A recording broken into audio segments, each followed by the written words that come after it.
Hello students. So in this video I will explain about the chapter solid state. So the matter exists in how many states? 3 states. Liquid state, gaseous state and solid state. So in this chapter we will study about the solid state of the matter. So what is the matter? You have already learned. Anything which have some weight and which occupies some space, that is called matter. So if you see the states of matter, in that states of matter how many states will be there? Gaseous state, liquid state and solid state. So in this chapter we will discuss about the solids. So solids have some characteristics, properties. So these characteristics of solids are: solids have strong intermolecular forces. So solids have very strong intermolecular forces between them. So the atoms are arranged very near to each other. So in gaseous states, atoms are arranged very far from each other. In liquid state, somewhat closer to each other, and in solid state, the atoms are arranged very closer to each other. So this already we have discussed in the previous gaseous state chapter. So the atoms are tightly held. So means the distance between the atoms is very small. So the atoms are very nearer to each other, and the strong intermolecular forces exist between the atoms. These are the some characteristic properties, and having definite shape and value. So liquids doesn't have any shape, they occupies the container shape, container's value, and gases doesn't have any shape and value. Volume of the gas is considered as the container's volume. So in the same way liquids also. So but solids having definite shape and value, and negligible compressibility. Compressibility means, so we can compress the gas. So gas can occupy any container, small container and large container also. But the solids, we cannot compress the solid because atoms are arranged very closer to each other. We cannot compress the solid. The strong intermolecular forces exist between the solids, we cannot compress them. Means very negligible compressibility. Gases have some considerable compressibility, and liquids have very small compressibility, and solids doesn't have any compressibility. We can say negligible compressibility. So these are the some characteristic properties of the solids. Let us see types of solids, means classification of solids based on bonding. Means what are the interactions exist between them, what is the type of bonds exist between the atoms. Based on that, the solids are classified into different types. In that we will see first metallic solids. Metallic solids have strong electrostatic attractions between kernel and core electrons. So what is meant by kernel electrons and core electrons? So the electrons in the lower shells. So means, suppose if you take sodium electronic configuration is 1s2, 2s2, 2p6 and 3s1. So this lower shells, first shell and second shell, inner shells electrons are called kernel electrons. Outermost orbit is the third orbit, and third orbit electrons are called core electrons. So between these kernel electrons and core electrons, there is strong electrostatic forces of attractions are there.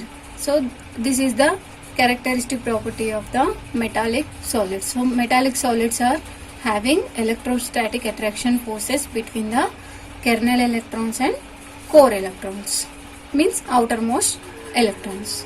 So these metals generally having the property of losing of electrons, So metals will lose electrons, and due to the losing of electrons, metal will get positive charge and electron having negative charge. So between this positive ion and this electron, there is electrostatic force of attraction. So due to these attractions, the metals will form solids. So these electrons are mobile electrons, means they can move, they can conduct the electricity. So that's why metals are conductors. So these electrons are called mobile electrons, are core electrons, so they can move freely and they can conduct the electricity.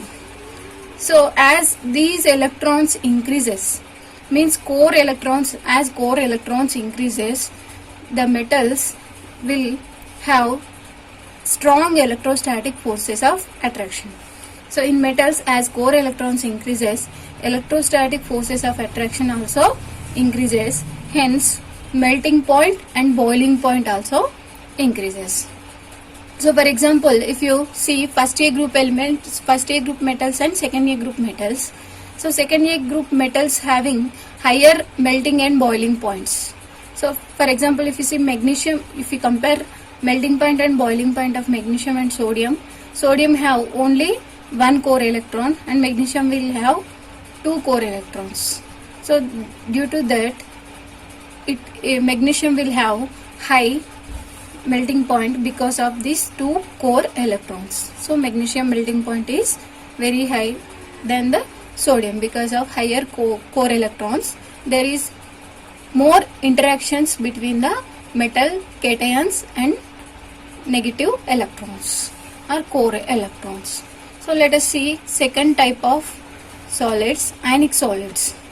So ionic bond, you know very well, ionic bond is nothing but the strong ionic electrostatic attraction between the cation and anion. So generally metals will form the cations and the non-metals will form anions, and due to this positive and negative charge, there is a strong electrostatic force of attraction between metals and non-metals, and that bond we will know that ionic bond. So this ionic bond is very strongest bond among all the bonds. So these ionic solids are so very stronger strength than solids. So these ionic solids, for example, if you see sodium chloride, magnesium sulfate, potassium sulfate.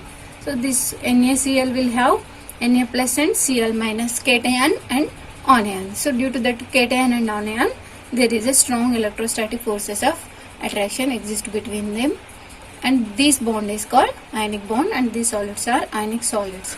So due to that strong ionic bond, they have high melting point and boiling point. And let us see third type, covalent solids. So covalent solids, you know covalent bond is the sharing of electrons between the atoms. So if you see, for example, covalent solids ke examples, graphite, diamond and silicon carbide. So graphite means it is one of the form of the carbon. So carbon exists in different forms, in that graphite and diamond will be there. So these are covalent solids. Examples for covalent solids are graphite, diamond and silicon carbide. So there is a strong 3D covalent network like structures between the atoms. So covalent solids will have three-dimensional structures of network like structures. So due to this network like structures, three-dimensional networks like structures, they exist in the solid form. Generally covalent compounds, most of the covalent compounds are gases or some are liquids. But when there is a strong interactions, means three-dimensional covalent network like structures, then that substance exists in the solid form. For example, diamond and graphite.